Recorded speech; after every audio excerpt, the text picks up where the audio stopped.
Hi gang, Scott here. Welcome to In Post. Thanks for joining me today. It has been a while since an In Post video, and the reason is I like to couple the In Post video with an In the Field video, so you get both halves of creating the photograph, and I simply haven't been going out into the field as often. Southern California is having a resurgence of the COVID-19 stuff. You know all about it. You don't need me to explain it to you.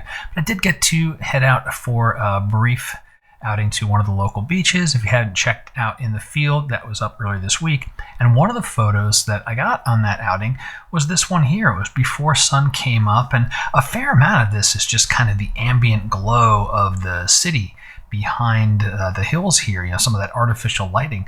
It was really, really nice. And I did a couple of things with the foreground, doubling down on some gradients to darken things, but in a way I thought was interesting enough that I wanted to share it. So this is the finished work. I'm going to turn off the gradients, just this little snapshot here, so you can see what the foreground kind of looked like. So it was kind of more open, and it didn't lead into the frame as well. So I wanted to downplay that foreground, but I used two gradients to do that. Now the first gradient, I think it's this one right here. If I hover on that for a second, click on it, you can see it's covering the entire foreground, and pretty straightforward. Taking exposure down, increasing contrast, so it's really deepening the very dark parts. So the very, very dark kind of, this is like tar oil stuff that's in the sand, but just overall downplaying the entire foreground with the basic exposure there. I wanted to accentuate these very dark parts of the sand. That's where the second gradient came in. So let me highlight that one. You can see this is the area of the scene it's covering, and it's kind of got this weird looking mask on it because I'm using a luminance mask. It is much easier seen when I check the box.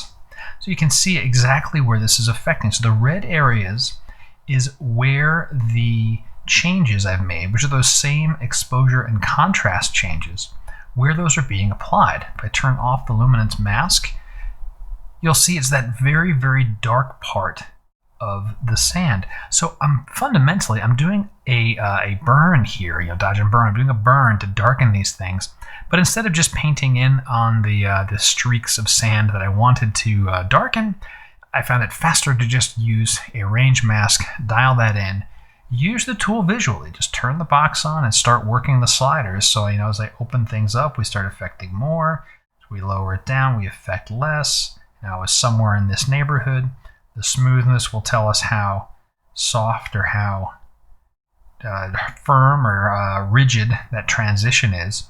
And just, you can see those lines start to show up where I've got that nice long streak here, this one coming through, and turning off the mask, we can see that's matching up to these darker streaks. It's just adding a little bit more of leading lines in there. So that is the fundamentals. Let's look at one more before and after. Before the gradients